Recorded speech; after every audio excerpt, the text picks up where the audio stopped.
some kirtan and the prayer, and then we get started.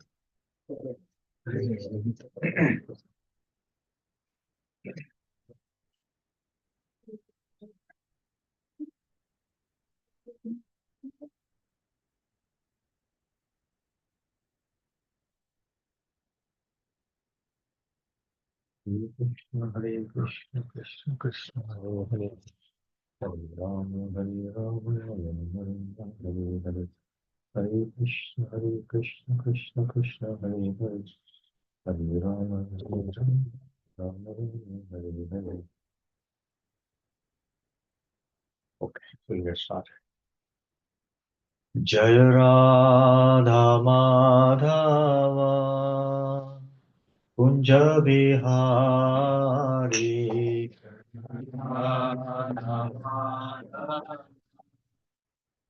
Kunja Bihari Jai Radha Madhava Kunja Bihari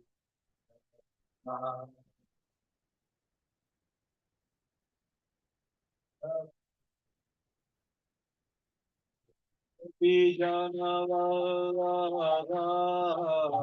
Girivaradhari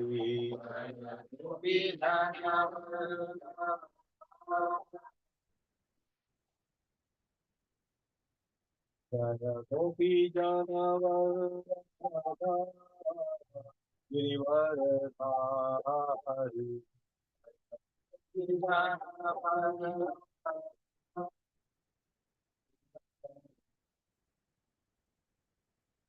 Yashodanandana Braja Janaranjana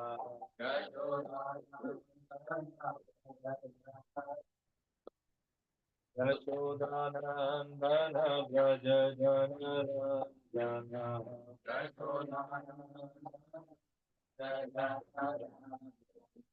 Yashodanandana Braja Janaranjana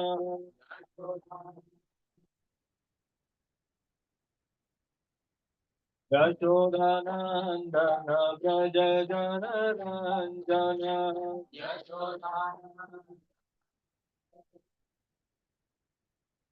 Yashodanandana Braja Janaranjana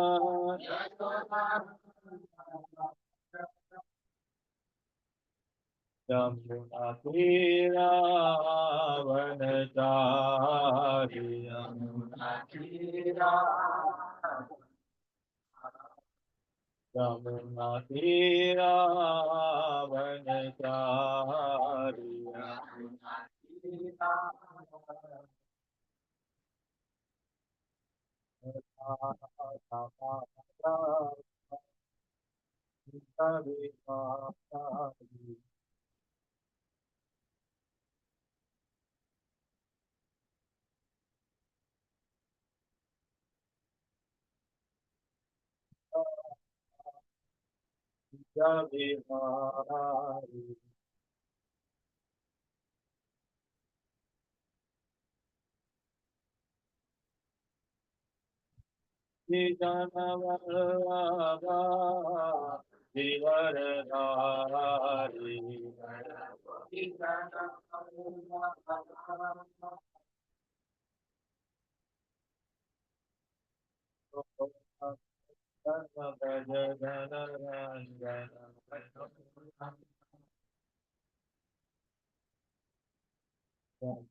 Hare Krishna, Krishna Krishna, Hare Hare, Hare Rama, Hare Rama, Rama Rama, Hare Hare.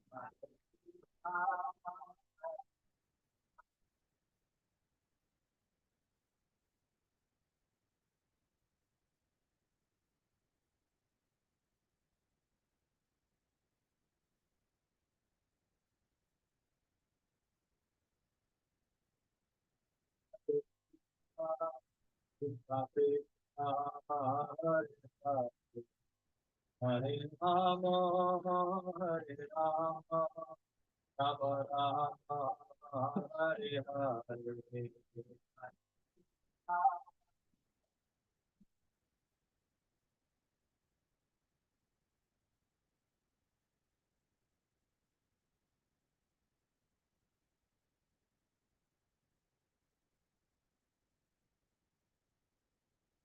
Hare Krishna, Krishna Krishna, Hare Hare, Hare Rama, Hare Rama, Rama Rama, Hare Hare.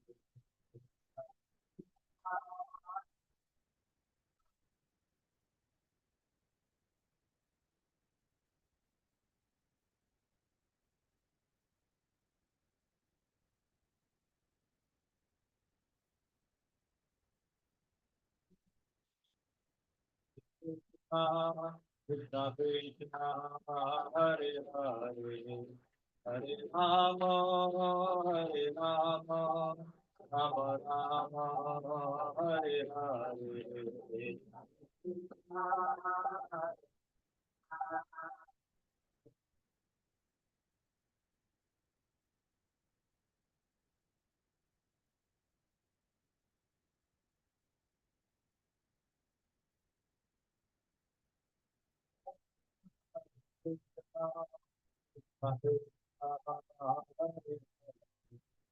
Hare Rama, Hare Rama, Rama Rama, Hare Hare.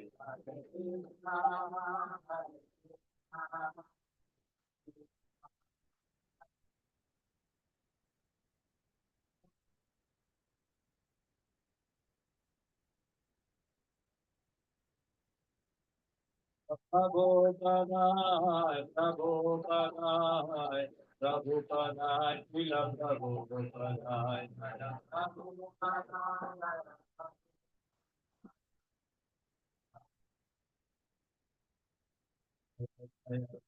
Gurudev, Gurudev, Gurudev, Jaya Jaya Gurudev.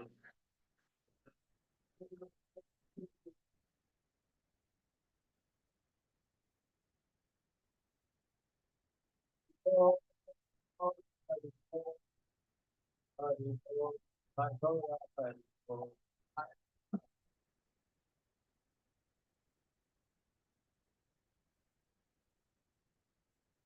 Hari Bol, Hari Bol, Hari Bol, Hari Bol.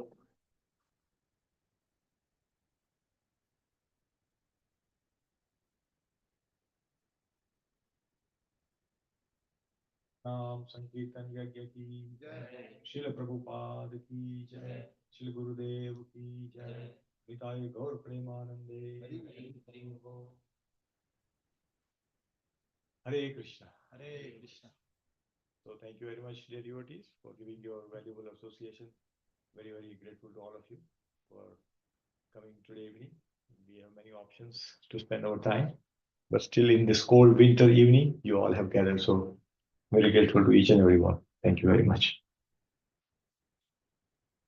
And now I would also like to express my gratitude to Vikas Prabhu, Vishakha Mataji for hosting and bringing all of us under their shelter today. So thank you so much. So let's begin with Mangalacharana. ॐ अज्ञानतिमिरन्धस्य ज्ञानाञ्जनशलाकया चक्षुरुन्मिलितं येन तस्मै श्रीगुरुवे नमः। श्रीचैतन्यमनोभीष्टं स्थापितं येन भूतले स्वयं रूपः कदा मह्यं ददाति स्वपदान्तिकम्। वन्देऽहं श्रीगुरो श्रीयुतापदकमलं श्रीगुरोन् वैष्णवांश्च श्रीरूपं साग्रजातां सहगना रघुनाथान्वितं तं सजीवं साद्वैतं सावधूतं परिजना सहितं कृष्णचैतन्यदेवं Shri Radha Krishna Padan Sahagana Lalita Sri Vishakhanvitamscha Namo Vishnu Padaya Krishna Prishtaya Bhutale Shrimate Bhakti Vedanta Swamin Niti Namine Namaste Saraswati Deve Gauravani Pracharine Nirvishesha Shunyavadi Pachyatya Deshatarine Jaya Shri Krishna Chaitanya Prabhu Nityananda Shri Advaita Gadadhar Shri Vasadi Gaura Bhaktavinda Hare Krishna Krishna Krishna Hare Hare Hare Rama Rama Rama Hare Hare Hare Krishna Krishna Krishna Hare Hare Hare Rama Rama Rama Hare Hare Hare Krishna Krishna Krishna Hare Hare Hare Rama Rama Rama Hare Hare Hare Krishna. Hare Krishna. So let's continue study of Srimad Bhagavatam. So we are studying from Srimad Bhagavatam Canto 1 and we are currently studying chapter 15. Though we covered some verses, but it was long ago. Then we had many other programs, so we couldn't continue. So we need to do a recap. Recap means like study again, because even I had forgotten. I'm sorry, but I think we all need some recap, right? So we'll study this chapter. It's a very beautiful chapter. And what we are going to cover today is a very amazing uh, way how the Arjun glorifies Krishna, how he remembers. And there's a lot of learning in this whole thing. Okay. So before we begin, I would like to pay my obeisances. So why we do this? Because what I'm doing is I'm serving all of you and Srila Prabhupada mission, because I know that we are all indebted to the society for whatever that we have today. So we have to always give it back. As my Guru Maharaj says, that take little and give more to the society. So in that humble attempt I'm making, so I'm here to serve you all. So today, Sanatana Prabhu requested that you speak today. So I will request him to add also, so that we both will continue. Hare Krishna, please come. And whatever that I'm going to speak, dear devotees, it's all from the Srila Prabhupada's purport and our Acharya's commentary and some of the lectures that I listened to. So anything that you hear good, may all the credit goes to all the speaker and our Guru Varga. And if there's any mistake, that will be solely mine, so please forgive me. Hare Krishna. That I would like to bow down to all the exalted devotees who I listen to and get inspiration from. Vancha kalpatarubhyascha kripa sindhubhyeva cha patitanam pavanebhyo vaishnavebhyo namo namah.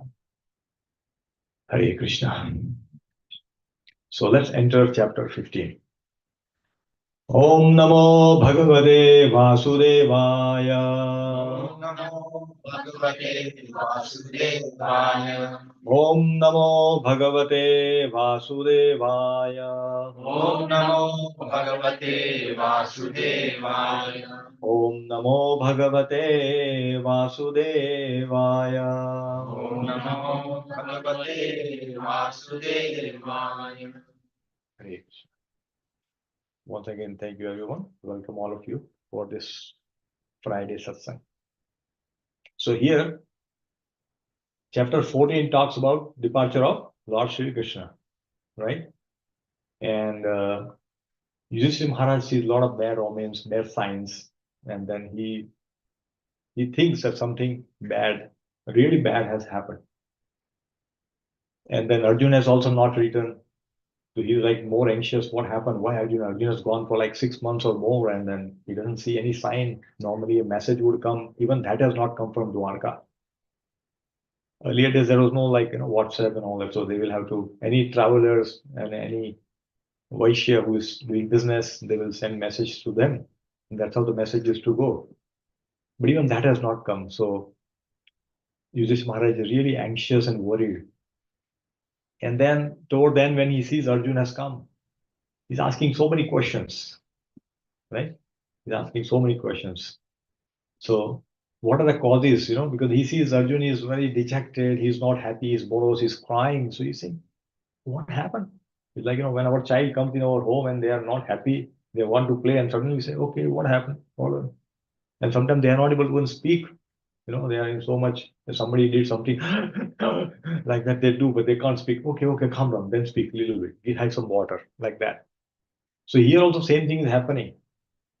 In fact, when the questions are asked to Arjun, Arjun is remembering all the time he spent with Sri Krishna, and then he is even feeling more grief, and because of that, he is not even able to speak.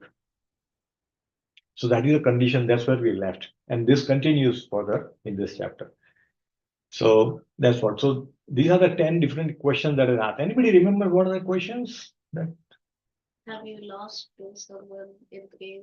Have you lost someone to, okay, he lost someone to inferior to you and you lost the battle because you are the Kandivdhari. I mean, who can beat you? Yes, okay, that's good. What else?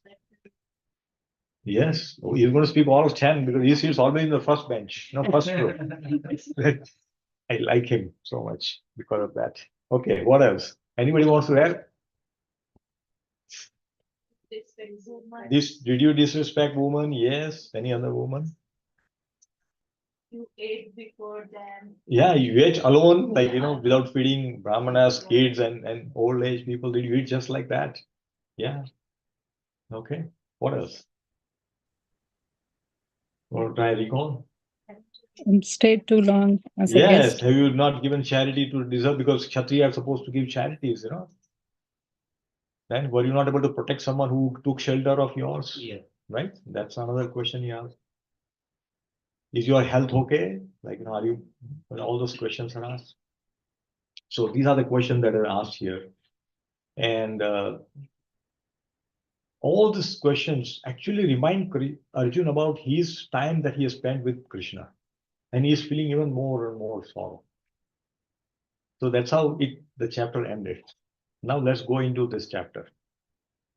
So this chapter is titled as the Pandavas retire timely. Not early, but timely. Remember this word. These words are very important. Right? People may say they retired early. No, they retired timely. So we should also move from Brahmacharya ashram to Grihastha, Grihastha Vanprastha sannyas, like that, timely manner, like that. These are very, very important things. And from Subodhini, Gaurang Darshan Prabhu gives the 6 different sections in which this whole chapter is divided. So today we'll try to cover first section and maybe some verses in the second section. But that's how this whole chapter is created. Okay. So we'll see what's happening here. So now he's beginning to speak. So Arjuna is going to speak now. So what's happening? Let's see. Because as soon as Arjun heard all the speculative inquiries, he is feeling further grief. So let's see what Sutta Goswami says. Sutta Uvacha. Sutta Uvacha. Evam Krishna Sakha Krishno. Evam Krishna Sakha Krishno. Rata Ragya Vikalpitaha. Nana Shankaspadam Rupam. Rupam. Krishna Vishlesha Karshitaha. Krishna Vishlesha Karshitaha. Yes. Rishit, can you please read translation, brother? Sutta Goswami said, Arjuna, the celebrated friend of Lord Krishna, was grief-stricken because of his strong feelings over the separation from Krishna. Over and above all, Maharaja Yudhishthira speculated in Hare Krishna. Thank you, brother. So here, he is feeling a lot of separation from Krishna. So whenever we have this kind of feeling, that means we have developed love. So when we feel separation, when we have love for someone, isn't it? At the time we feel separation. If there's no love, it's okay. That's gone. That's fine. Right? But if somebody's loved one is coming to our home and they're leaving, there's a tear, there's emotion that comes out because we love them. So here, Krishna and Arjun, they had a very amazing friendship with each other. And they loved each other very much. Krishna loved Arjun, and Arjun loved Krishna equally. Amazing friendship. And we'll see, Vishwanath Chakravarti Thakur gives very wonderful definitions of different rasas in further verses. But Prabhupada is saying that, he's feeling separation, and all the inquiry is making him feel even stronger, even feeling stronger. So Prabhupada writes in the purport. So all the translation in the purport by our beloved Acharya, A.C. Bhaktivedanta Swami Srila Prabhupada ki jai. Prabhupada writes in the purport, being too much aggrieved, Arjun practically becomes choked up. He couldn't even speak anything. Hare Krishna, please come. He was completely choked up, so he couldn't speak anything. And therefore, it was not possible for him to reply properly to the various speculative inquiries of Maharaj Yudhishthira. So many questions were asked, but he was not able to respond. When the children comes and they say, what happened? Did you fall down? They don't hear it. Okay, somebody beat you or somebody took something away from you. We keep asking, but child is not even able to respond. We have seen all experience, all mothers and fathers would have experienced. I have seen it myself, this experience. So that happens at the time. So Arjuna was not able to speak because he was remembering Krishna with every inquiry that was done to him. So that's what is here. Let's go to the next words. So what is happening? Now is a grief. Due to grief, what happens? Sometimes we are in grief, our mouth dries up, all those things are Sutta Goswami is further explaining what is happening. Sutta Goswami is seeing and giving this commentary. So he says, Shokena Shushyat Shokena Sushyadvadana Vissarojo Hata Prabha Vitsarvojo Hataprabha Vibhumtam Evanusmaranam Vibhunam Evanusmaranam Nashaknot Pratibhashitum. Nashakno Pratibhashitum. Yes, Kavish, can you read that? Do you agree? Arjuna's mouth and lotus-like heart had dried up. Therefore, his body had lost all luster. Now, remembering the Supreme Lord, he could hardly utter a word in reply. Hare Krishna. So his mouth is dried up. He cannot speak anything. It happens sometimes. This can happen if you are in grief. Sometimes out of fear also it happens, when somebody is going in a public speaking and first time on the stage, mouth dries up completely and they will drink. I have experienced myself so much. You put in front of exalted devotee and you to speak something. It's so difficult and you keep drinking water in between. But because of this anxiety, and grief, this happens. So that's what had happened to Arjun, that he could hardly reply anything. So how wonderfully Sukadeva Goswami, Sutta Goswami is explaining this whole thing. He's narrating as if if we absorb in this, we can see this picture in front of our eyes. And we can feel that this is what is happening. We can feel the separation that Arjun is feeling. But for that, we need to be very attentive and hear and listen to this. And then we can definitely understand what's happening in the Hastinapur.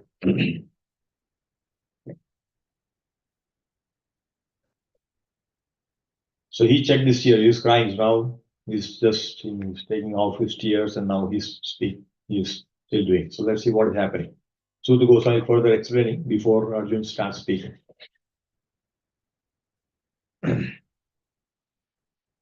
Krishna samstabha sucha Krishna Samstabhyasucha Paninam rujya netrayo Paninam Vritya Netrayo Parokshena samonanda Parokshena Samnanda Pranayokya Pranayokandhaya kataraha.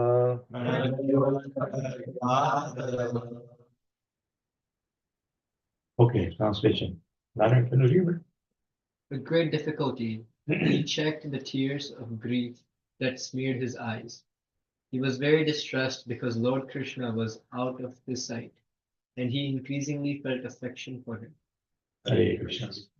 So here one important word is given, parokshena. Parokshena, Prabhupada translate as parokshena is due to being out of sight. So what did we say? Out of sight? Out of mind. But here it is opposite. Krishna is out of sight, but he is feeling more separation. So Acharya explained that parokshena, out of sight, out of mind, happens when we don't love someone. When we don't love someone, then this happens. Out of sight, out of mind, gone. But when we love someone, this is very difficult to get out of that. In fact, it increases vipralamba bhava, the feeling of separation, in which we remember them even more. Like, for example, when Krishna went to Mathura, all the Brajvasis, they felt so much intense separation. When Krishna went out of Vrindavan, the gopis felt so much separation. They were crying. And they couldn't be consoled by anyone. Even Uddhav went, he couldn't do anything. He came in getting their own color. So you can see, in a separation, this is what happens when you love someone intensely. Then this kind of emotion comes up. So Acharya explained that this should be done parokshena. We should have it for it is recommended for sense object. So let's say we have a lot of love for sense object, right? But sometimes the sense object is taken away for some time. Then we don't even remember that. We don't forget it. We forget that, right? Suppose we like to watch YouTube or whatever, movies, sometimes the internet is not there. So what do? Okay, you can't do anything. So you do something more interesting, something different. Like many times, like when the COVID happened, people couldn't go out of home. They were confined to a closed area. And because of outdoor activities stopped, but they started doing something better, something creative. So many YouTube channels came out, people even more creative, doing something positive. Of course, all other things also happen, but those who want to spend wisely, they did all this thing. They become more creative. So same thing, we should make sure that we apply this out of sight, out of mind for the sense object, so that we don't fall prey to those sense objects and then again try to use those in satisfying our senses, which is never going to happen. We can never satisfy our senses. So this can be applied in those cases. And what is happening is that when separation happens, in fact, more love comes out. More love comes out of, that's why the bhav that comes out in separation, it is more intense and more powerful than the love that you have when you are together. When you are together, then love is there, no doubt about it, but this love is higher. And that's our parampara. It teaches us to live in the vipralamba bhav, meaning the love in a separation, right? And that is our mood. We should try to love and remember Krishna in separation. Oh, Krishna, you are here in the form of deity, in the form of picture, but I have no love for you. We keep hankering, and then someday love will come, and someday we will have that feel of separation that gopis felt. It's very difficult to get it, but yes, that day I was looking at one picture of Srila Prabhupada. How much compassion Prabhupada had. Prabhupada always remember Krishna, no doubt. But when he sees the devotees, the people around him, and they have no idea what Krishna is, and they are not taking Krishna conscious seriously, he has so much tears in his eyes and says, please take this up. We want to give. So basically, he feels separation for these devotees with Krishna, saying that you are not taking, but I am feeling separation for you. So that was the mood of Srila Prabhupada.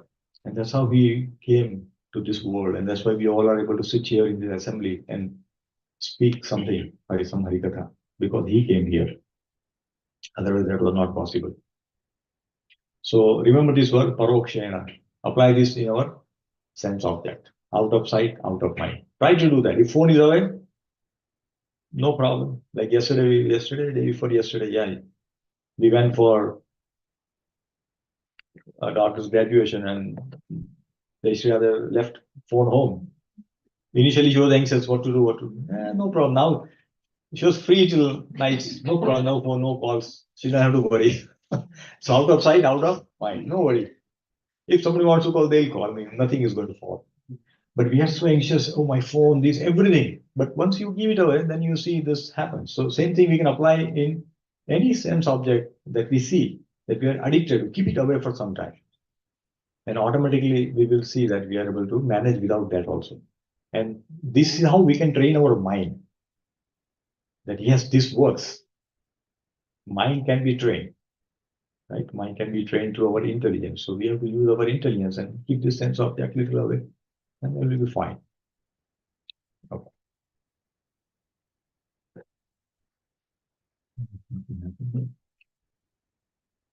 Okay. Let's go to next words. Now he is remembering Krishna. Krishna is remembering. So Arjuna is still in that mode. He is not able to speak yet. But you start speaking in next words. So that's very interesting.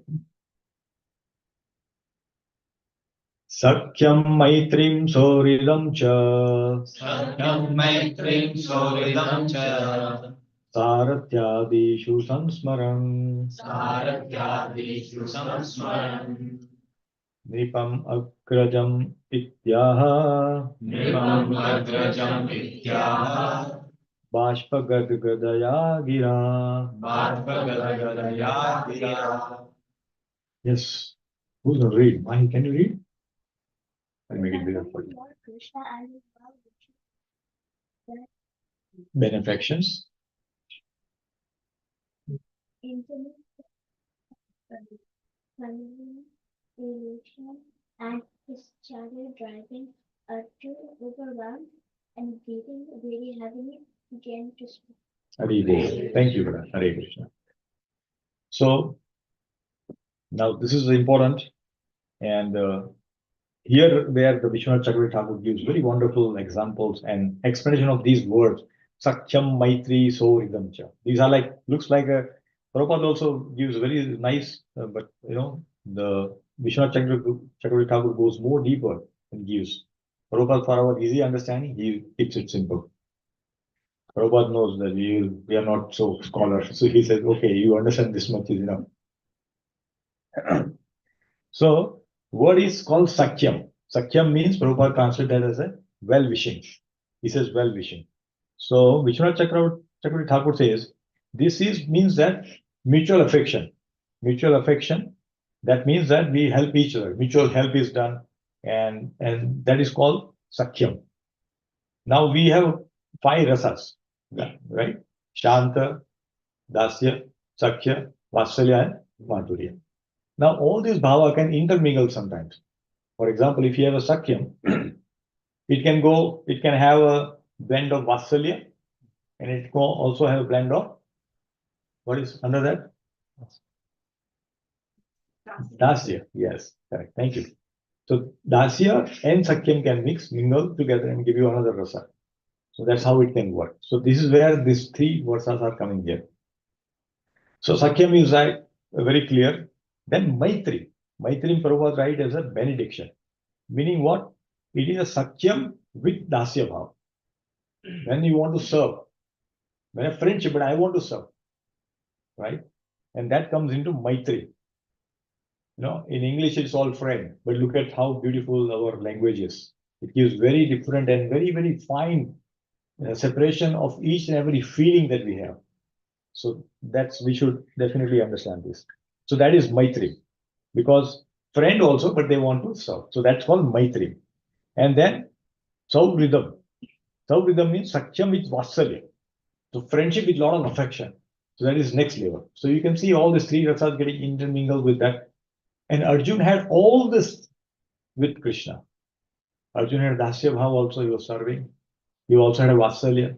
He also had friendship with him. He was also helping him, and vice versa. Krishna doing him the same thing. So we can see how beautiful Arjun is able to recall all these things. Right? Prabhupada writes in the purport that the supreme living being is perfect in all relations with his pure devotees. So Krishna is always perfect. In any relationship he builds, he is always perfect. That's what Krishna is. Sri Arjun is one of the typical pure devotees of the Lord, reciprocating in the fraternal relationship. And the Lord's dealing with Arjun are displayed of friendship of the highest perfect order. So the friendship comes in, Krishna is considered to be the Acharya, the best among the friend. He was not only a well-wisher of Arjun, but actually benefactor. And to make it still more perfect, the Lord tied him into a family relationship by arranging Subhadra's marriage with him. So how pure devotee gets so much benediction. Lord will shower a lot of mercy on pure devotees. So when you see a pure devotee able to advance and do many things together or has many skills, because who empowers? Krishna empowers. Krishna gives. We all may have skills in different things, right? Mataji may have some cooking skills. Somebody may have nice sweet making skills. Somebody may have programming skills. Somebody may have sports. All the skills. Where this comes from? Comes from Krishna. But unfortunately, what happens when we have that skill, we seldom remember Krishna, that it is because of him. But of course, through practice, we can think that, okay, it is because of Krishna that I'm doing this. And that makes us a little humble. Further Prabhupada writes, and above all, the Lord agreed to become his chariot driver. Now just imagine Lord becoming a chariot driver of a devotee. So how much love that Lord would have on that devotee, that he is even ready to become a driver. And driver is what in the battlefield, the chariot driver is not like, you tell him go left, right, and all that. If you want to go left, you tap on the left shoulder with your feet. That's because in there you cannot speak, because there's so much commotion going on, so much sound is going on. How can you speak to them? So Arjun would hit, Krishna's shoulder, go to left, go right with his feet. And Krishna took all those things because he was a friend. So you can see Lord comes down to this level to serve his devotees. He's happy to serve his devotees.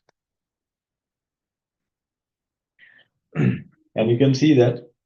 And the Lord became actually happy when he established the Pandavas to the rule over the world. And they were very happy when Yudhishthira Maharaj was coronated as the king of the world. After the battle of Kurukshetra, Yudhishthira Maharaj became king. And Krishna was very happy to see that. In fact, he was waiting that to happen. That's why the war was established. And Arjun remembered all this one after another, and thus he became overwhelmed with such thoughts. He got overwhelmed with all this thought because he's remembering one after another, one after. Hare Krishna, yes, Sambhu, please come. How are you? Come. Hare Krishna. So he became overwhelmed by remembering all those things. Now we are going to go very deep into this because now Arjun is going to speak. Arjun starts to speak now. So now he's going to bring out all the emotion that he had, various things.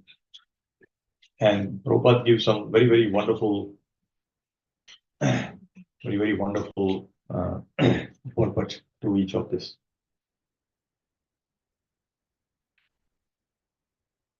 So let's read this verse number 5. So what happened? Loss of powers. Now this is a very brilliant purport that Prabhupada written. The lot of points, there, which we should try to understand. Very, very brilliant purport. So let's first retry the verse. Arjuna Uvacha Vanchitoham Maharaja Vanchitoham Maharaja Harina Bandhurupina Harinam Bandhurupina Yena me prahata tejo Yena me prahatam tejo Deva Vismapanam Mahat. Deva Vismapanam Mahat. Vamshu, senior Vamshu. Oh, I did not bring this word. I'm sorry. I apologize. Yes, can you please read, madam?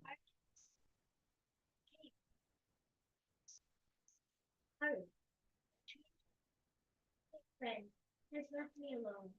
Thus, my astounding power, which astonished even the demigods, is no longer with me. Hare Krishna. Thank you, Beta. So, this is a very important work for all of us. In fact, all verses, but in this purport, Prabhupada is a very brilliant commentary. So, we'll do some understanding of this. So, Prabhupada writes in the purport, I'm not going to read, I'm going to go to specific points in the purport. But you please read this purport at your time because it's called Swadhyay, your Swadhyay. So, please read also because very, very important points are being made in this. So, Prabhupada writes, no one, therefore, can be independently powerful in any measure without being endowed by the Lord. When the Lord descends on the earth along with his eternal, ever liberated associates, he not only displays the divine energy possessed by himself, but also empowers his associate devotees with the required energy to execute his mission of incarnation. So let's understand this point. Prabhupada is saying, like Arjun is saying, I'm feeling powerless. I don't have any power now. So people might think, he was very powerful. He fought the battle and he won. Now how he suddenly become powerless? What happened? We don't need these powers to go back to God. We don't need these powers to serve Krishna or love Krishna. We just need this power for a temporary phase of our, that Krishna wants to execute certain thing. He says, okay, I'm giving you this power. You do this work, then I'll take it back. But what happens when power comes to us? We want to retain, even after the mission is accomplished. That is our human tendency. That something is given, we always want to keep it. Right? If somebody is taking over, then we feel, I'm losing power. But we have been given a mission. Once mission is done, that's it. Just satisfy and move on. So that's what it is happening here. Now, sometimes people might think that I don't have skill, so how can I serve Krishna? Sometimes it feels, I don't know how to cook, because many times before coming to Krishna consciousness, we don't know how to perfectly devotees cook various sweets. We will all get ready-made things, but now we all make it. We did not have the skill, but now we have a desire to serve Krishna. So Krishna empowered us with the skills. You see? So whenever we have a desire to serve Krishna, we will automatically get those skills. It is empowered by Krishna. We might think, I learned from YouTube, I learned from this, that, but actually it is empowered by Krishna. That we should always remember. Always given by Krishna. So lack of skill is not a, called disqualification for devotional service. I don't have, how can I serve? No. For example, in a Chaitanya Charitamrita, when Chaitanya Mahaprabhu goes to South India Yatra, when he does tour, there's a Vipra, Brahman, who is illiterate, who cannot read. But his Guru Maharaj said, you please read, recite his Bhagavad Gita, it's a very nice place. And he's crying. Mahaprabhu asked, what happened? You are crying. He says, my Guru told me to read this, but I am illiterate, I cannot read. But when I see the picture of Krishna driving a chariot of Arjuna, I feel how compassionate the Lord is, that he will even become a driver for his devotee. In that mood, I am crying. And Mahaprabhu, you understood Bhagavad Gita. You don't know one stroke, but that's okay. You understood. So the lack of skill that he cannot read did not stop him from becoming a wonderful devotee, an embrace of Chaitanya Mahaprabhu received by him. So if you don't have particular skill, you don't have to worry about it. But I want this. Why it comes, when we're trying to acquire skill, sometime out of competition. Oh, he also has got skill. I also need it. I can also do this. Why not? Because when somebody is recognizing, oh, he makes such a nice, wonderful dish, I don't know. Okay, let me also try. And we try competition. Or somebody is doing some work, and then say, okay, he's doing such a wonderful service. We cannot do it. So that's okay. Everybody has a limitation. And Krishna empowers everyone with a certain ability that one can execute. He will not give more, he will not give less. He will not give that. As we get ready, we will get more and more strength, more and more skills like that. Like, for example, children. We don't give children a phone. Okay, this is your phone, beta. Take it. No, until they become responsible to handle the phone and understand that how certain things are so complex in the phone. They might look so easy and all that, but it can siphon your bank account very quickly. Certain things can happen, right? So unless they understand the negative side of it and say, okay, I'm going to be using it responsibly, we don't give them phone. Parents don't give. They only give them, okay, use it. We want to make a phone call. That's fine. So similarly, Krishna will give skills based on as we keep advancing, we'll keep getting those skills. Okay, and doesn't mean that we don't have skill means we are less advanced. It's not like that. Just because we have serving mood, Krishna will empower those things, right? Now,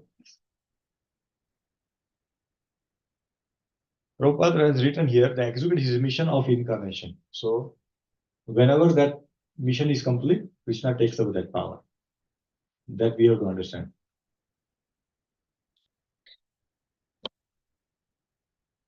Everybody okay? Okay.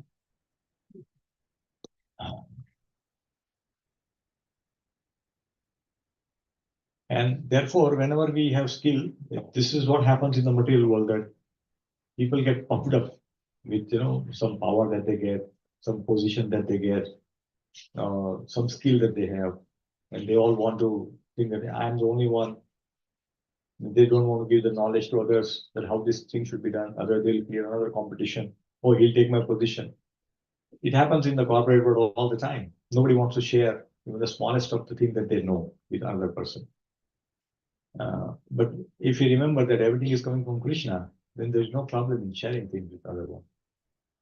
So that's what we should try to understand. And anything that we have got is only for executing that service. Beyond that, it is not required, and we don't need to worry about it. Now, let's go further in this verse. In the translation, Prabhupada says in purport, if endowment of powers and withdrawal powers by the Lord are possible, even for a great devotee like Arjun. See, Arjun had a lot of power, and then Krishna withdrew that from him. Though Arjun was a great devotee, then what to speak of people like us? That's what Prabhupada said.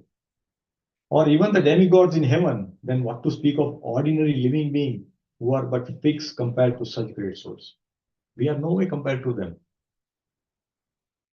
But still, we can see that if Krishna can take power from them, what to speak of us? Our power can go anytime. Small incident and finished.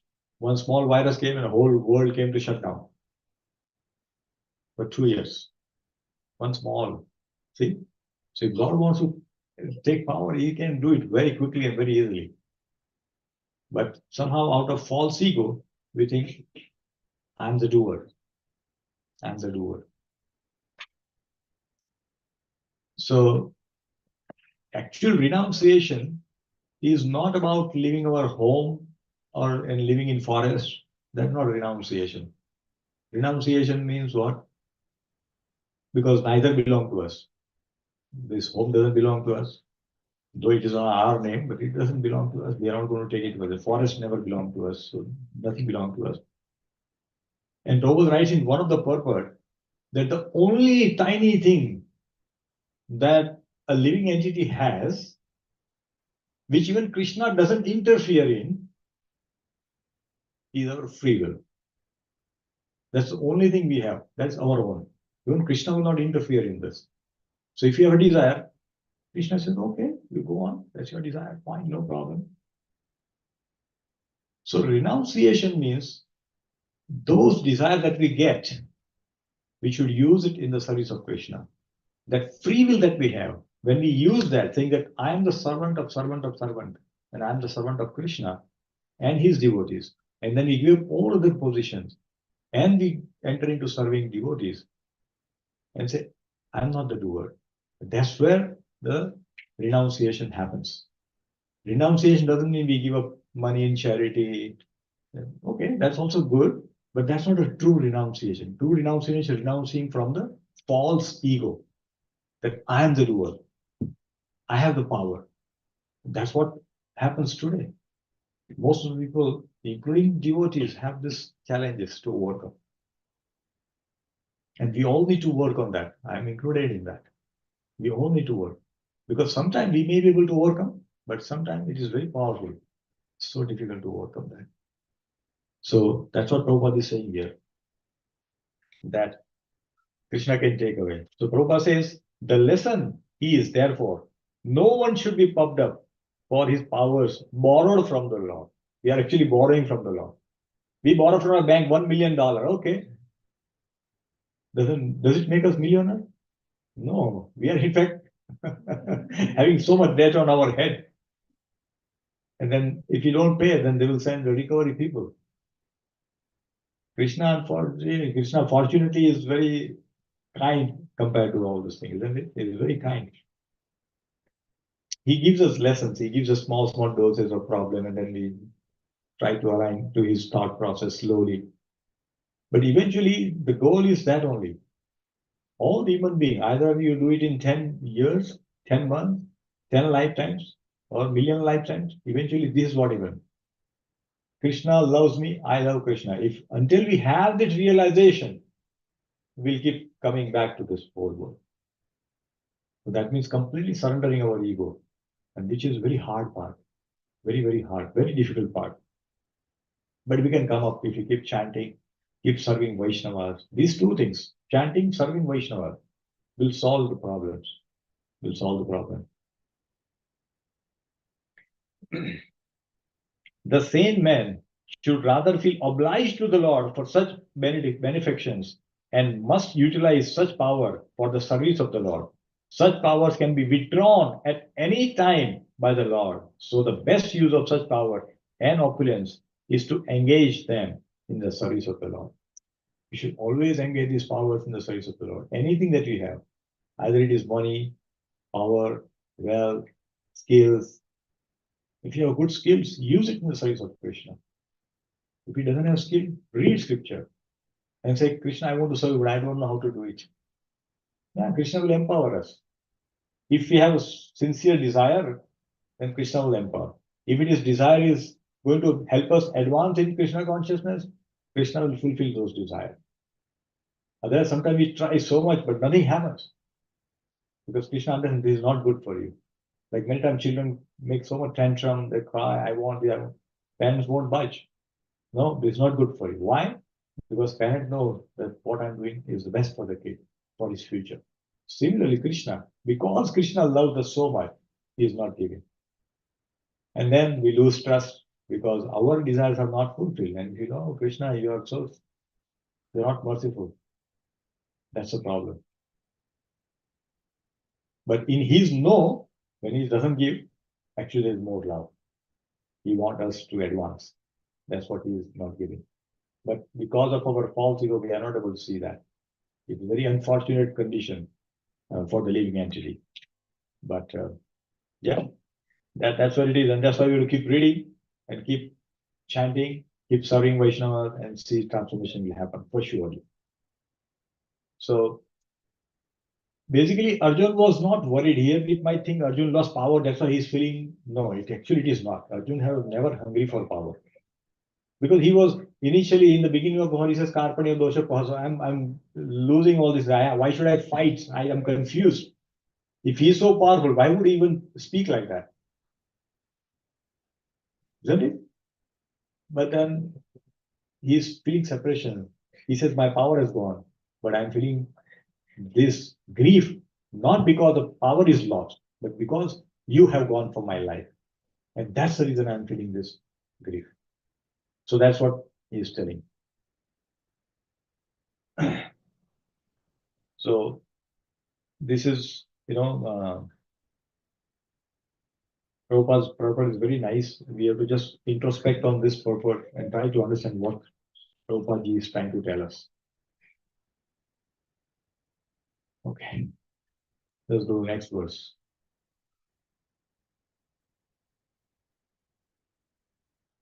So here's some example I put up from Bhagavad Gita where Krishna is telling, this is what it is. That kartaham iti manyate. We think I am the doer. This is, sometimes we feel, but actually who is doer? It is the Krishna who is the doer. But we think we are the doer. This is a verse which exactly describes that things. And then also the ability comes from where? Here another reference comes from Bhagavad Gita. Where he says, Krishna says, Paurusham Nrushuhu. Paurusham means the ability in the man, it comes from me. So all this is telling that it is none of our business. We don't get any ability, no skill can come on our own. They are always empowered, given by Krishna. So it's like a mercy.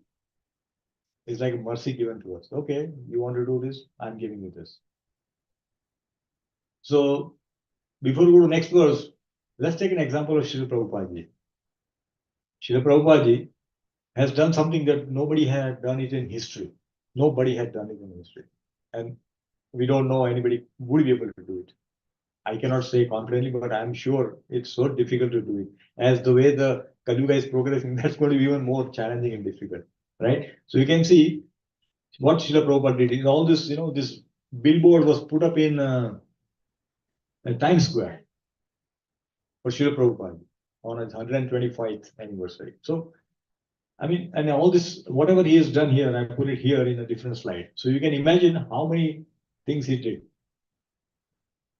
So he wrote, let me make it bigger for all of us to see. You can see it? Yeah, you can see it, yeah. Yeah, so he opened,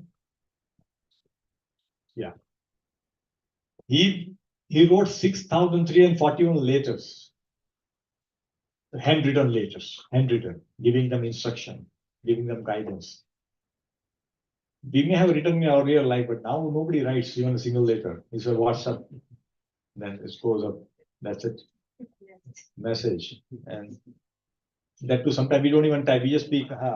Okay, please send message to Sanatan Jada. Okay, Hare Krishna Prabhuji. Pam ho. Pam ho you say, and automatically there is a backend. You can say, please accept my humble. Automatically it will come. All these features are there. I learned this when I went to Silicon Valley. It was tech guys. I met my friend after 30 years. We were in school together, and I met him after 30 years. First time we met. And he was sending some message. I said, how do you do this? And I had no idea how to send that message. Then he taught me. Oh, you have to just enable this, and you can hold it and speak. And say period means it will go full stop. And say next line, to go next line, then start speaking. I said, wow, I mean, you don't even have to type. It's there in all of your phones, okay? But it's like that. So Prabhupada wrote 6,341 handwritten letters. He will write it. Therefore, dear devotees, if you want to develop love for Srila Prabhupada, please read Srila Prabhupada Leela. Please read. Tears will come in our eyes. Tears will come as we read. It's so beautiful. So beautiful. Because what we got is like something which is served on a silver plate. We got this nice thing, Bhavatam, Bhagavad Gita, Chaitanya, everything is come. Established Bhakti Vriksha, temples are there, Sunday feast, Prasadam, everything is there. What is not there? There is no excuse for us not to do bhakti. There is no excuse for all of us. If you're not chanting, fixing down, if you're not following four regular principles, if you're not reading Srila Prabhupada's books, then Prabhupada is very displeased because he's saying, I'm giving everything. It's like, we give everything to our child and child doesn't even want to do anything. Then how much parent will feel? Same thing Srila Prabhupada feels when he sees devotee come in contact with this and then they give up this bhakti or they do walk very slow. So he has done so much. He wrote 70 books, which is what we are reading now. More than 20 albums. And these are limited items which are there, but he's done such a magnanimous work that we cannot even think of it. So all these things should develop love, gratitude for Srila Prabhupada. And definitely he was empowered Acharya. Prabhupada was sent by Krishna so that devotees, the material world, living entities can be liberated. Saying, please go and bring them. They are all suffering. So that's why Srila Prabhupada came. So we should all read Srila Prabhupada's book. Every day you should read something. One slok, 2 page, whatever. Every day we should not hit the bed if you have not read even one shloka or 1 page of Srila Prabhupada's books, either online or physical form, whichever. But we must, everybody, tell stories to your children. Because that way they will also develop love, like a grandfather. They will feel as a grandfather. And Puja Mata Rishikesh Prabhu, they were tenant.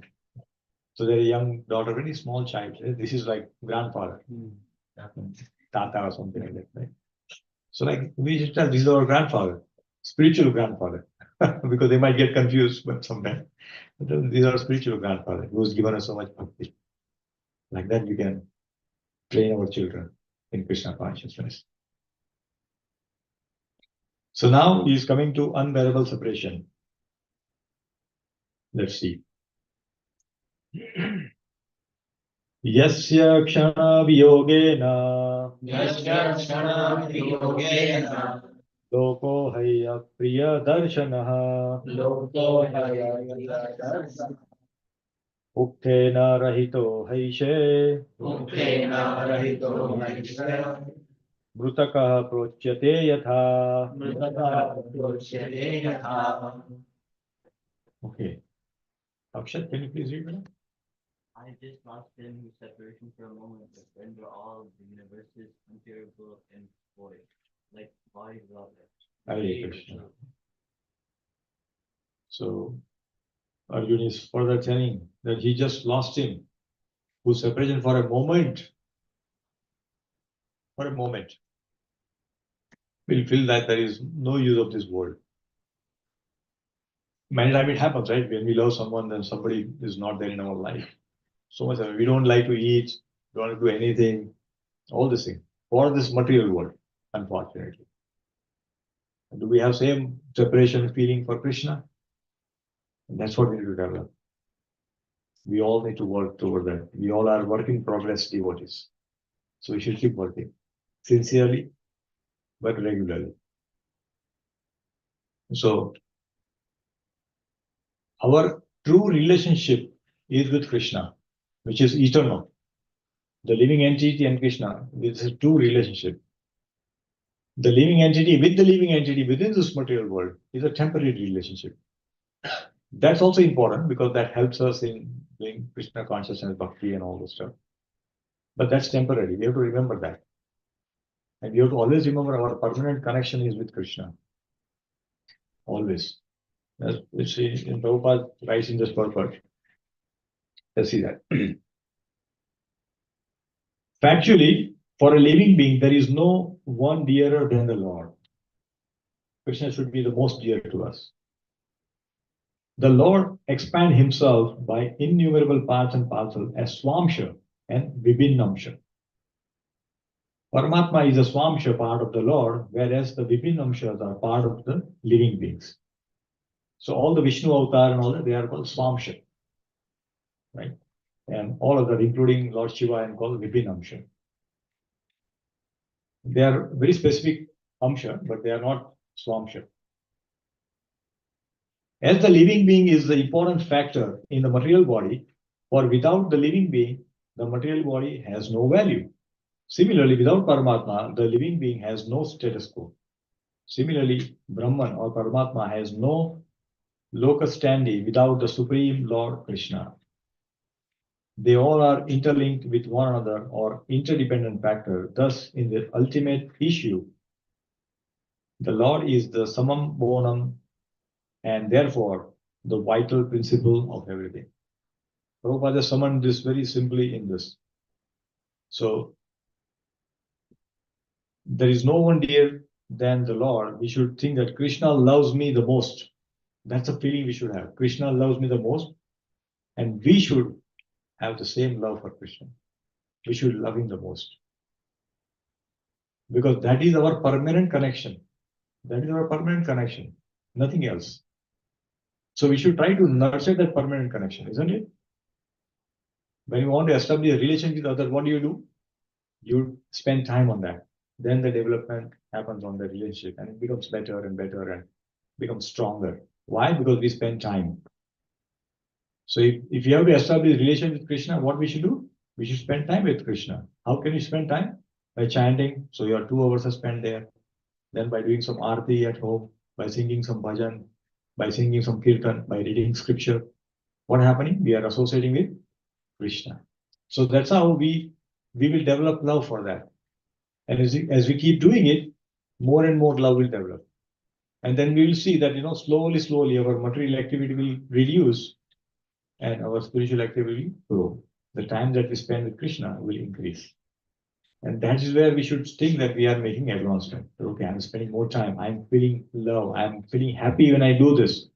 Not like, we wake up in the morning with a challenge that, oh, I have to join Zoom. I have to be on a video. So I have to wake up. Otherwise, probably you'll feel what is happening. You're not coming, not chanting. So that's with that force. That's good in a way. It is not chanting is better than, it is better to chant than sleeping. But right now we are forcing ourselves to come to that, right? But there are devotees who are very naturally doing it. Very naturally that happens. So we have to come to that stage slowly, where we love Krishna. That means we have love for chanting, we have love for reading, we have love for attending classes, we have love to listen to online lectures or go to Sunday feast in the temple. We want to serve the devotees, we want to serve in the temple. When these kind of feeling comes in, that means we are developing love. Slowly we are making advancement. This is all introspection. We don't have to tell others. It is all for one ourselves, not for anybody else. Right? So that's what we should try to do. Now let's go to next verse. Yeah. So I think we pause there, and that's how we started to recap, but we'll see.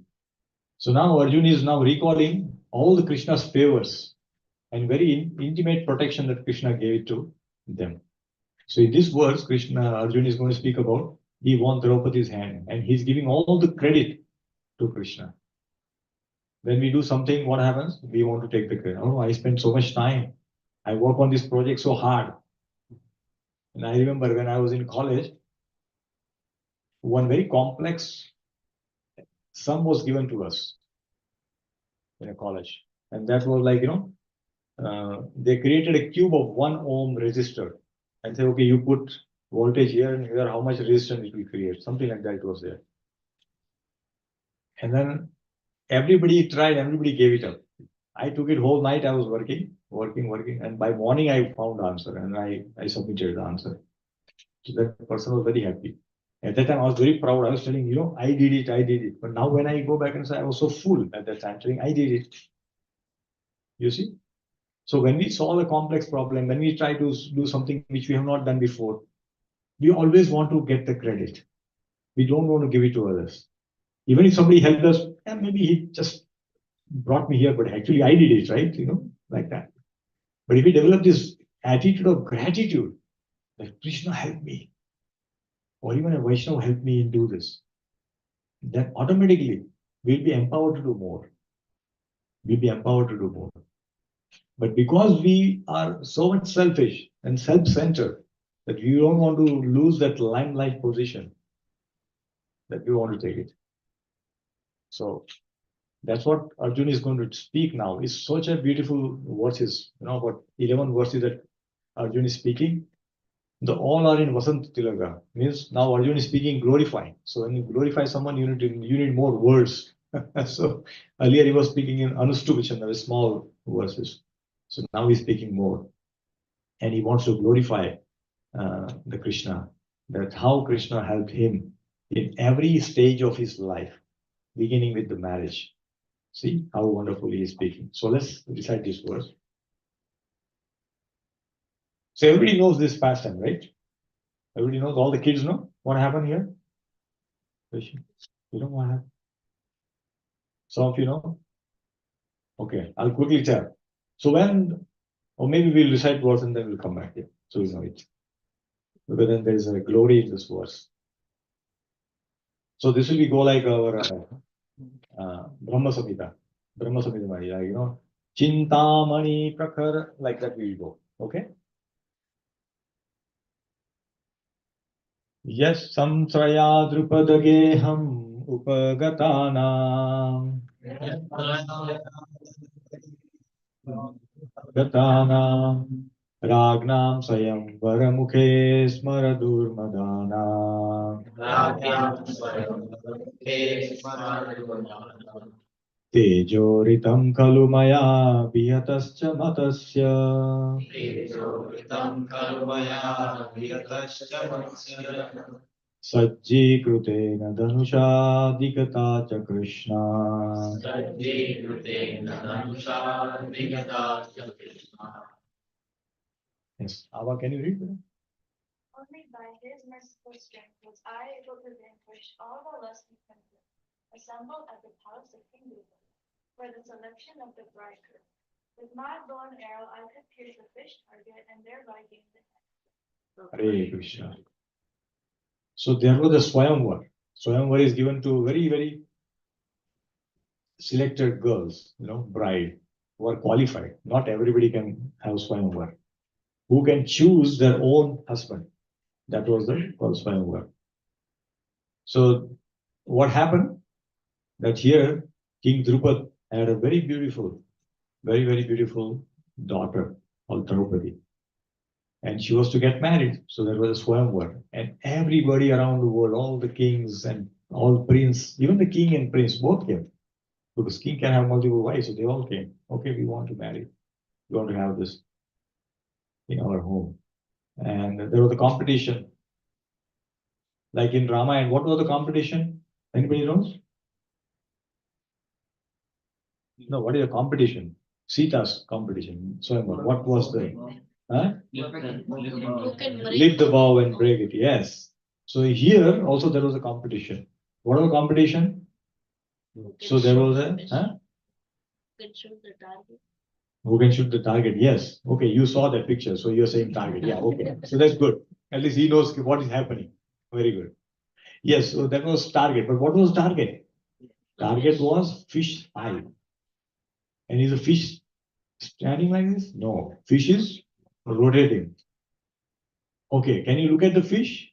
No. Then where are you to see? Due to reflection of the fish in the water. So you see here and hit up. Right? And then what's happening? Is the water steady? No, even water is moving. So in this, just think about it. It looks like impossible. I can see from your face, your expression. Oh, so how is it possible? Isn't it? Krishna made it possible. Krishna made it possible. So we can see Arjuna is remembering, Krishna, you helped me win Draupadi in this Swayamvar. It was not my own skill. I had no skill. I had no skill. So we can see, this is what we need to learn from Arjuna in this particular chapter, that he is glorifying for even the simplest or the complex task that he has achieved in his life and giving all the credit to Krishna. Nothing for himself. Nothing for himself. So we have to reach to this kind of position where we give up our false ego and say, I'm not a doer. It's all because of Krishna's mercy. We go on street and distribute Bhavatam set. What did he do? We've been talking to hundreds of people, but somehow one person got it. So obviously Krishna sent a message in his heart, okay, please go and buy Bhagavad Gita or Bhagavatam from this devotee, and then we give it to him. We just become an instrument to fulfill Krishna's desire. Krishna wants that Bhagavatam said to go to this devotee, and we just become a medium. That's it. But what happens? I did it. But we give credit to Krishna. Right? We should try to learn that. That's what is happening here. Arjuna is remembering Krishna. That, oh, because of you only I could get the hand of Draupadi. And the word which is used is Krishna. Krishna is Draupadi. Krishna is Arjuna also called Krishna. So there are three names which are used. All Krishna, but all used for three different personalities. Krishna is Arjuna, Krishna is our Krishna, and Krishna is Draupadi. So, and the one important thing is that, see, Krishna will not empower the same skill to those who are not favorable. For example, in the same assembly, Karna was there. And Prabhupada writes in the purport, Karna was there. And Karna was not qualified. Not qualified. He had the skills. He had the skills. Had the equal skill. He could have also done it. If he would have participated, he would have definitely done it. But he was not. Because Draupadi put a condition, saying that only the Kshatriya should come. The two Kshatriya. He was not. So we can see Krishna will make sure that his devotee will win. He'll make the plans. Things will change automatically. So Krishna never wanted that Draupadi should go to Karna, though he is technically qualified, but no. So we also sometimes may have a lot of skills, may have a lot of ability. But if our heart, our desire is to impress others, is to get own, self-recognition, then slowly those skills will go away. Those goes away, dear devotees. It will go away. If you're trying to boast ourselves, then those skills slowly go away. Krishna will also teach us through some instances. If you get the message, become alert, then that's fine. Because Krishna will slowly but surely will take it away, these things. So we have to remain humble in anything that we do. Saying Krishna is a doer, Krishna is empowered me. I am just doing this service because he is empowering me to do that. That's all. Prabhupada never took credit. Prabhupada never took credit. Prabhupada will cry in front of the devotee and tell them, you all are helping me to fulfill the desire, the instruction of my spiritual master. And he will give credit all to all the devotees who are so young, in their 20s. Prabhupada giving all of them the credit. That, oh, you help me, so I'm able to fulfill the desire of my Guru Maharaj.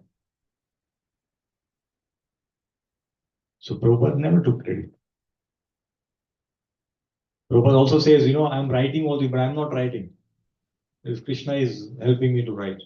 My Guru Maharaj is helping me to, has empowered me to write. Prabhupada never boasted that I wrote all these things. It is now we all tell Srila Prabhupada wrote so many books. Prabhupada never proclaimed himself as an acharya. It's I'm just a humble servant. That is his mood, serving devotees, nothing else. So we all can develop that kind of mood. So yeah. Okay. Then he defeated Indra. So this specific incident comes when the Khandava Prastha, the land which was given, which was like a forest completely. And then Yudhishthira Maharaj wanted to make Indraprastha, which came up later on. It was actually Khandava Prastha, the Khandava forest, and which had all the dry land, all the forest, and all those things. And Yudhishthira Maharaj wanted to establish a kingdom there. There was a lot of resistance from some demigods and Mayadanav, and we'll see that. Mayadanav and all that. So he's remembering all these things. You defeated, I defeated Indra because of your empowerment. I have no power. So every step he is remembering Krishna. How wonderful he is doing this. So let's see this. Yes sannidhavahamayo khandavam agnayedam Yatsannidhavaham Khandavamagneya Indram cha samarganam tarasa vijitya Indram Chastamargadam Savidya Labdha sabhamaya krita bhuta silpa maya Labda Sabhamaya Dikvyo haran nripatyo balimatvarete Divyo Haran Nripadayo Halimatvarete. So yes, who is not right? Priyansh, yes, Priyansh, please read. Translation. Because he was near me, it was possible for me to conquer with great dexterity the powerful king of heaven, Indra Deva, along with his demigod associates, and thus enable the fire god to devastate the Khandava forest. Only by his grace was the demon named Maya saved from the blazing Khandava forest, and thus we could build our assembly house of wonderful architectural workmanship where all the princes assembled during the performance of Rajsuya Yagya and paid due tributes. Hare Krishna. Hare Krishna. So here also, and one important point which has come here also, he is able to remember that the great assembly hall that we created, Rajasuya Yagya was created, was done because you empowered me, and we were able to defeat Maya Danav and Indra and all that. So that's why we were able to do that. Especially in the case of Maya Danav was living in Khandar forest, and he doesn't want to leave because somebody comes in their home. Nobody wants to do that, right?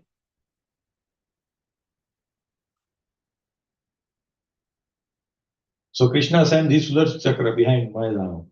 And Mayadana finally surrenders to Arjun. He says, Arjun, you please save me. Initially, he was not ready to give up that place. So he surrenders to Arjun. And Arjun helps. Arjun says, Krishna, please help, save him. Then Krishna leaves him. Sudarshan Chakra saves him. So you can see that if we surrender to a devotee, then devotee can help us save from the Maya. Even Krishna cannot touch the devotee. Can you imagine? That's a power we get if we serve a pure devotee. Therefore, Vaishnava Seva is so important. Vaishnava Seva is very important. When we serve a Vaishnava and if they gives us blessing, then so much empowerment comes in our spiritual. We'll get a lot of spiritual strength. Our interest in spiritual activity will increase because we serve a Vaishnava. Just by serving Vaishnava. So we should all remember these things. Chanting attentively, serving Vaishnava are two priorities. In fact, in one of the Vyas Puja offering, I was listening recently, our Guru Maharaj's Vyas Puja was done. And one devotee is talking about it. That when Gaurang Prabhu used to give a lot of lectures, he had also had a series called Atma series, and then he was speaking so much Bhavatam. So Maharaj called him once. And you are doing so much, katha and all that, which is good. But now you need to focus on doing Vaishnava Seva. So you do Vaishnava Seva. So then he started doing, he was doing it, but his focus shifted into doing more Vaishnava Seva. And see, he, along with, of course, many devotees, but he is also part of that, where he built a very wonderful Govardhan Eco Village, which is a vision of Maharaj. He contributed immensely in that, and now he is able to serve so many Vaishnavas in that facility. So, Vaishnava Seva is very important. Vaishnava Seva is very, very important. If you just do two things, chant attentively and serve Vaishnavas, we'll get Krishna darshan very easily. But we have to do that without any ulterior motive. No desires, no material desires should be there. Because those desires will always derail our spiritual progress. Very, very, this Maya is very strong. As soon as we make advancement in spiritual life, Maya will give us some temptation. And when we should immediately think out of sight, out of mind. Bring that thought and just keep those things away. And we can overcome the desires, which will take us away from Krishna. We should always try to do something which is favorable to Krishna.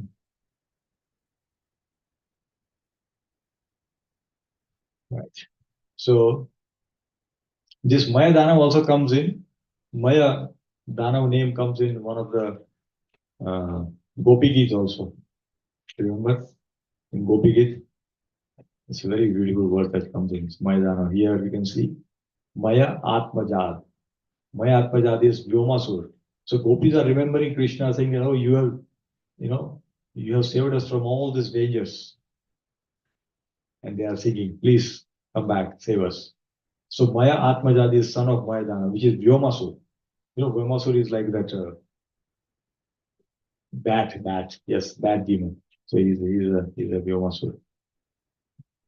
Now he's saying that Bhim defeated Jarasan. Why? Because you helped. Again, Krishna helped. So look at what Krishna is holding. Krishna is holding this, right? You can see this. You see this stick, right? This picture. Sometimes people say you had a leaf and all that, but we don't understand. This is a thing, right? Jarasan was he cannot be killed. Just like that. Even if they kill him, he'll be again, be survived. He has a benediction from a. So whenever Bhim try to beat him, he will tear him and he will throw both apart. Again, they will join and again he will fight. So Bhim had no idea what to do. He was confused. Then Krishna told him, okay, tear this and throw it in a different direction. Don't throw in the same direction. And then he did that, and that's how Jarasandha was killed. And all the kings who were captivated by him, they all came for Rajasuya later on. So we can see that Arjuna is remembering all the small details, all the major incidents that happened in their life, not just his life, but Pandava's life, and giving credit to Krishna and saying that he did so much for us. Now, when we will get that protection? So he's feeling more and more separation because of these things. Yeah. So let's read this verse. Yat tejasa nripashiro grahim ahanmakhartham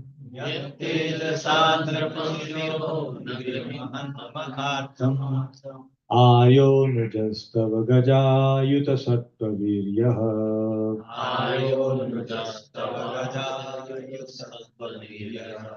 Tenarita prathamanat makhaya bhupa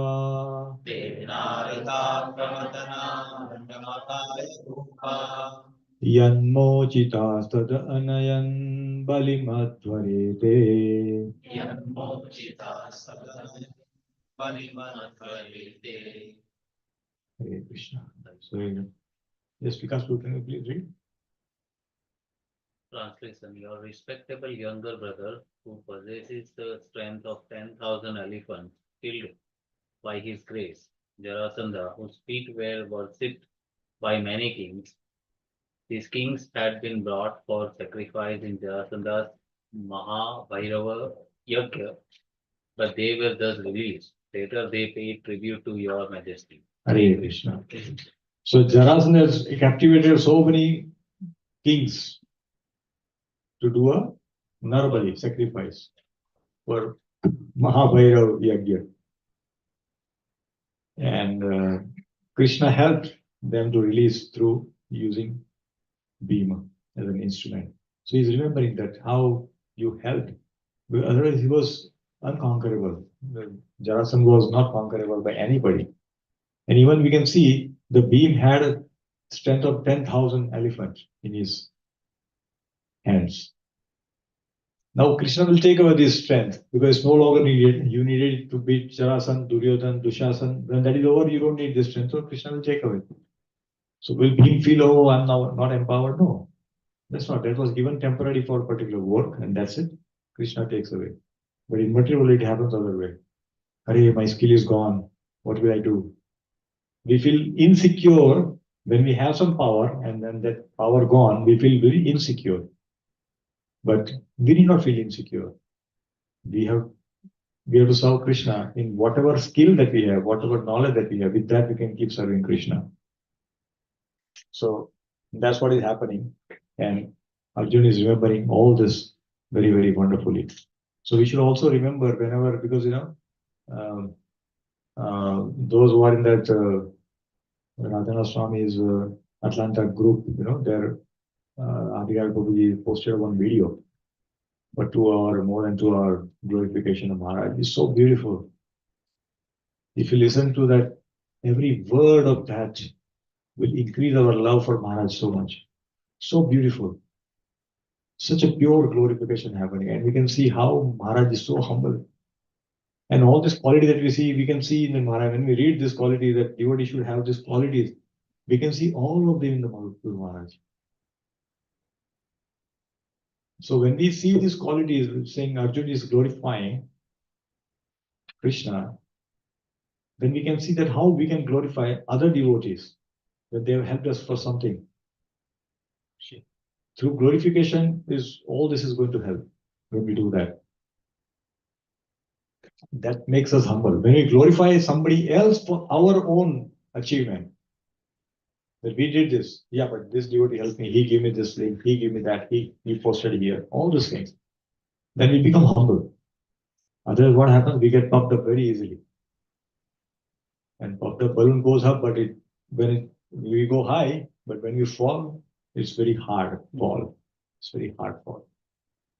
So we have to think like that. How can we remain humble all the time? This is very important because in a bhakti, the most important characteristic or ingredient is to remain humble. That's why Mahaprabhu says, Trinadapi Sunichana Taro Eva Saishna. Amani Namanindra Kirtaniya Sudhari. We can only become happy if we respect others who don't even give respect to us. We remain humble than grass, the blade of grass. So these are the things, if you try to do that in our life, our bhakti can make a lot of progress it can progress by leaps and bounds if you do this quality. But getting this quality is difficult to get. But by serving Vaishnavas, by chanting attentively, nicely, we all can get that. Okay. So let's do one last verse before we break and then we'll stop for today.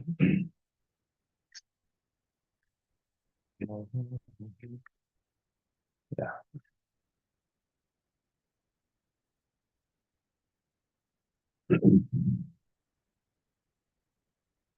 पत्न्यास्तवादिकं कृप्तमहाभिषेक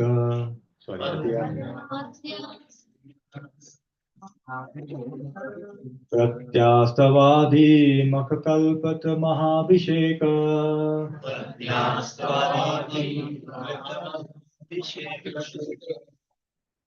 श्रादिष्टचारु कवरं कै हितवै सभायाम्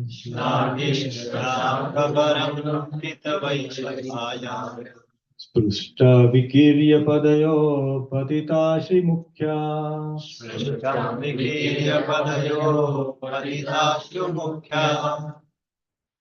यस्तत्श्रियो कृततेश विमुक्तकेशः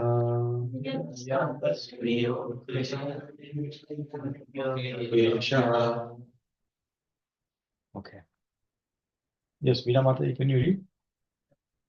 It was he only who loosened the head of all the wives of the miscreants who dared spawn open the cluster of your queen's hair, which had been nicely dressed and sanctified for the great Rajasya sacrificial ceremony. At the time, she fell down at the feet of Lord Krishna with tears in her eyes. Hare Krishna. So here he's remembering that how Srimati Draupadi Devi was insulted. And we only hear that, Draupadi Devi was calling Krishna in the Kuru Sabha. But actually, she was calling from the beginning that Krishna, please come. When Dushasan entered into the woman's chamber, which is not supposed to be, he entered in that. And he was grabbing Draupadi by her hair. So it is mentioned in our scripture that when anyone touches the woman's hair, grabs, other than wife, then their fall down is confirmed. It's a very, very big offense. Very big offense.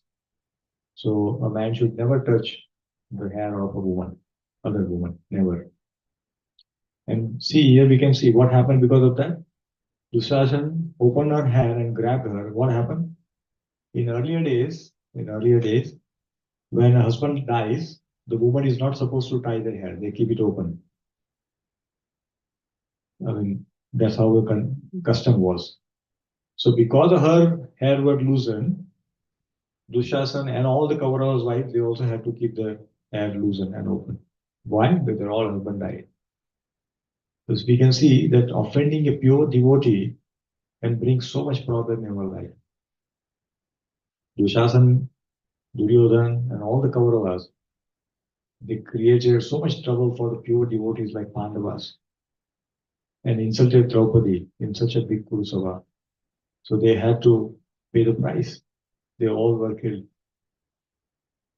And all their wives. In fact, what happens because of this? Not just the person who committed that sinful activity, but all their relatives, near and dear one, they all have to suffer. They all have to suffer for that. So this is a very, very important lesson that we should never insult a Vaishnava. Vaishnava aparad is the aparad that cannot be forgiven, can never be forgiven. We see in Ambrish Maharaj case also, Durasa Muni. He had to come and beg forgiveness from Ambrish Maharaj only. Krishna was not able to stop Susan Chakra. So this is very important. So there is one beautiful verse which comes in the 5th canto. Let's read that verse because it talks about, so this is a discussion between Maharaj Rahuguna and Jarbharat. Very beautiful point is given, and this is the point that we should try to take home, saying that we should never, ever insult a Vaishnava. Vaishnava aparad is like Hathi Mata. When a mad elephant comes in the garden, everything gets destroyed. Everything gets destroyed. So let's sing this very wonderful verse.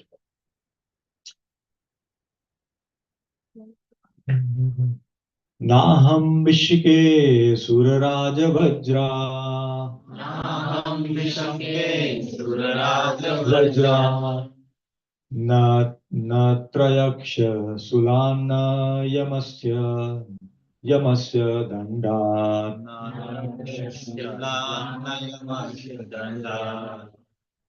Nagna Arkasama Somanila Vitapa Vitapasatraj.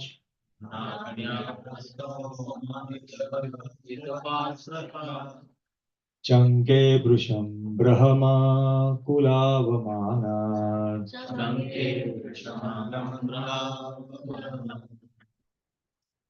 So here he's saying, see, the translation is very important. Somebody can read from Prabhu. Avnish, can you read? Translation. My dear sir, I am not at all afraid of the thunderbolt of King Indra, nor am I afraid of the serpentine piercing trident before Shiva. I do not care about the punishment of Yamaraj, the superintendent of death, nor am I afraid of fire, scorching sun, moon, wind, nor the weapons of the wind. Yet I am afraid of offending a Brahmana. I am very much afraid of this. Hare Krishna. So this is a discussion happening between King Rahuguna and Jadabharat. When King Rahuguna is chastising in the beginning, but then he realizes he is not a normal person. Then immediately he sits down and says, I'm afraid of offending a Brahman, a Vaishnava. He's so much afraid that he doesn't want to. He says, I'm not afraid of anything. Trishul of Shiva, no problem. Vajra of Indra, no problem. Nothing, no weapon. He's not afraid of anything, but he says, I'm afraid of this. Why? Because these offense, if somebody commits, then our spiritual life is on the declining. For sure. Very difficult. Unless we beg forgiveness from that Vaishnava forgive us, it is very difficult to come back in our life. And if we just ignore it, then it will become worse. So we have to be very careful with all these things. Sometimes if you are not able to chant and all that, we should think that what I may have done, that I'm not able to chant, I'm losing my taste. And we have to recall that incident and beg forgiveness from devotees. Yes, Madhu? But sometimes we don't know what. Yeah, even if you don't know, we have to. Unknowingly. So unknowingly, if we do it, therefore we don't realize. Yeah, so therefore anything that we do, we should be very consciously doing things, certain things. That's why, when you speak, we should be dhira. Dhira means speaking, choosing the word and speaking. Sometimes because of in a haste of discussion which is happening, sometimes due to anger, sometimes because of our false ego, we may use some words which are not palatable, which are not right in that conversation. And then it happens, and we think it was all right because she also did to me, he also did to me. I just said like that. I mean, that's how we give solace to ourselves, right? But we should always remember that Other may do it, but that is between him and Krishna. When I do it, it is again me and Krishna. So what will Krishna do? When somebody is doing bad to us, then we should always say Krishna is there seeing, right? When we do some service, nobody is seeing, but Krishna is seeing the service. So we don't need a recognition. Krishna will see. Similarly, in this also, when we do something, then we are responsible. Either it may happen. So we have to immediately beg forgiveness. Say, no, maybe that time we are not able to do it after some time. That day I was very rude. Please forgive me. Please forgive me. See, in this uh, Vrindavan Prabhu only quoting one particular incident where he was, and Maharaj did, I don't remember exactly. He says, Maharaj was asking, begging forgiveness. Please forgive me. You tell me you forgive me. Then only I can sleep. I am not able to sleep. Can you imagine? Maharaj is asking forgiveness from his devotee, disciple. And say, until you tell you've forgiven me, I will not be able to sleep. Yeah, he keep asking. Yeah, he became a little angry at the time for something. I mean, see, this is what it is. We have to all learn from the Acharya.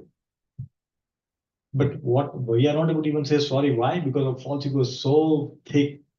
We are not able to penetrate that and use this nice words. I'm sorry. Even speaking is like, it's so difficult. We speak, I'm sorry. It's not coming from heart. It's probably just lip service. But we need to learn that. And we also sleep peacefully, no problem. Maharaj was not able to sleep, but it's okay. If their fault, they did it, so I just did it. What's the problem? What big deal? But that's where the difference comes between the material world and the spiritual, practice that we do. That we need to be different. If we are trying to do the same thing what they do, then what's the difference? What's the point in doing so much chanting, reading, and all that if you're not able to develop those qualities? Yes, we may not be there yet, but we should aim to be there.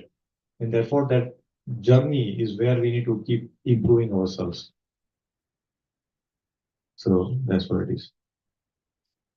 And then in the 10th canto, also one verse comes, and that's through that. It's very nice. This is when the Kamsas is happening. So here we can see, and this is very important, what happens here, the reason of offending a devotee. So let's read this. Ayushriyam yashodharmam. Ayushriyam yashodharmam. I think this is wrong in the English, so you read Hindi. Sorry about that. It's a copy paste error. लोकानाशीष एव च लोकानाशीष एव च हन्ति श्रेयांसि सर्वाणि अन्ति श्रेयांसि सर्वाणि पुंसो महद् विक्रम. पुंसो महद् Vikram. Yes. So Rishikesh Prabhu, can you please read? My dear king, when a man persecutes great souls, all his benedictions for longevity, beauty, fame, religion, blessings, and promotions to higher planets will be destroyed. Hare Krishna. So this is what happens when you offend a devotee. Everything goes away. Benediction, any blessing that we have got becomes zero. Any longevity, long life comes down.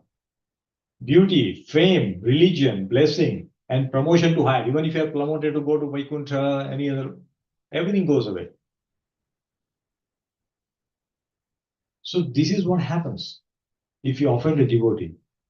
And that's what happened in the words where Arjuna is telling that because Draupadi was insulted, all of them also had to go through so much suffering.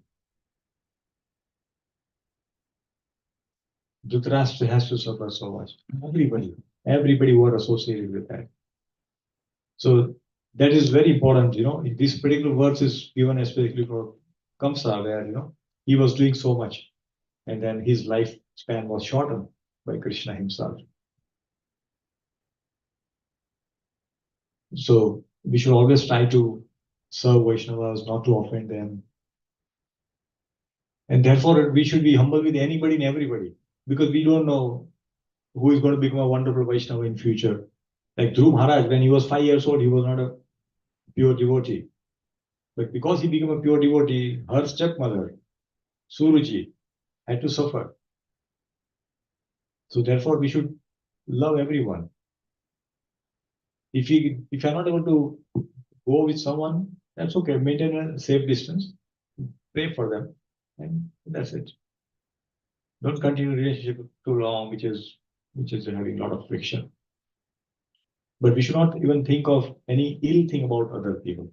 That's also not correct. We may not be able to speak or no action, but at least we are thinking. Even that is not good.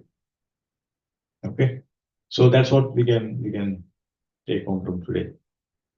So yeah, so we'll continue from this. We'll stop here at verse number 10, and then from next class, I will request His Grace Sanatana Guru to speak.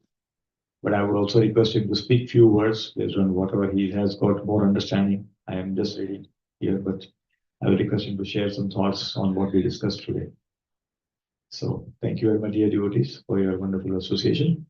Hare Krishna. Hare Krishna, please. No, no. You completed and No, you have shared to such a say, nectar. you have to say a few words on this No, because it was amazing. It was amazing. It was amazing. And especially Prabhuji, I definitely like the presentation, the PPT. They're so catching the attention and all. And there are errors you can see. yeah. And the references, especially you brought from Bhagavad Gita and especially around Vaishnava, this is very much, we keep reminding ourselves.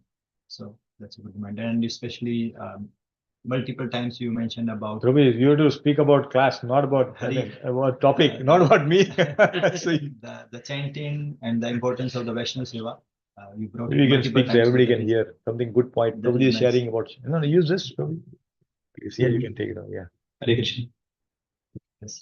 So Prabhuji was reminding us multiple times during the last 1 hour or so the importance of sincere chanting and Vaishnava Seva, and also always keep Srila Prabhupada in our foremost gratitude because of his causeless mercy. We all are getting this opportunity to sit and discuss these very transcendental topics. And he has made it so easy for us that we just need to open Veda base, That's it. Srimad Bhavatam, verse by verse or word by word meaning and translation and purport. Everything is so easily available. And especially in this chapter,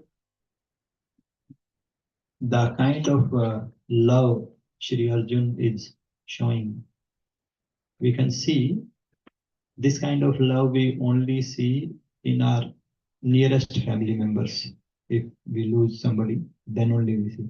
It's not like just a friend thing. Yes. I was hearing some katha time back, and that sadhu was mentioning the Chaitanya Mahaprabhu used to cry in separation of Shri Krishna at the level as if somebody's married son has died, or some newly married woman's husband has died. That is the intensity of love in separation. And that's what we are seeing Arjun. Arjun is completely devastated. Right? He's not able to speak. He's choked up. Like it took some time for him to catch his breath. And then he's feeling powerless. Prabhuji showed the verse Purusham Drishu. Now Arjun is like we all understand who is Arjun. Right? Arjun is the one who has been with Krishna, who has fought Mahabharata Yuddha, and who has heard all the Bhagavad Gita. So now he is remembering everything what Krishna told. Every time he is saying, because Krishna told him, Balam Balavatam Jaham. He knows the strength, who is the strength. Whether he getting Draupadi's hand in the Swambar by hitting the target, or not only him, he knows that even when Bhima killed Jarasan, that was also Krishna's mercy. So as Prabhuji mentioned that yes, we should always remember that whatever ability we have, whatever little skill we have, it is by Krishna's mercy. And as a responsible parent, we will give more freedom or more empowerment to the kid when we see that yes, he is going to use these things or maturely and for his benefit. But if we see that, oh no, next time you are not getting it because you are misusing it. Same way, Krishna is our real Sohridam, real benefactor. He will give us all the powers as we try to use those in the service of his devotees. And if we do wrong things, then avashyamaya bhoktaram karma karam shubha shubha. Whatever shubha or ashubha we have done, we will get the karma. So, thank you, Prabhuji. Hare Krishna. Thank you. So you can hear, we can just 5 minutes, Prabhuji, give the whole summary of the class. Yeah, I was just about to. So you can now understand the level of associate that you're going to get in future. So very wonderfully, he will continue study of Srimad Bhagavatam with all of you. And I would think that you all are very fortunate to have his association. And I'm very happy that you all will continue your journey. So thank you very much, everyone. Hari Hari. Vancha kalpatarubhyascha kripa sindhubheva cha patitanam pavanebhyo vaishnavebhyo namo namah. Ananta kodi varshavrinda ki jai. Srila Prabhupada ki jai. Granthra Srimad Bhagavatam ki jai. Gaura Premanande. Hare Hare Krishna. His Grace Jagannath Krishna Prabhu Ji ki jai. His Grace Narasimha Prabhu ki jai. Okay, thank you very much. So now, anybody has any question? Or we can go for our usual program.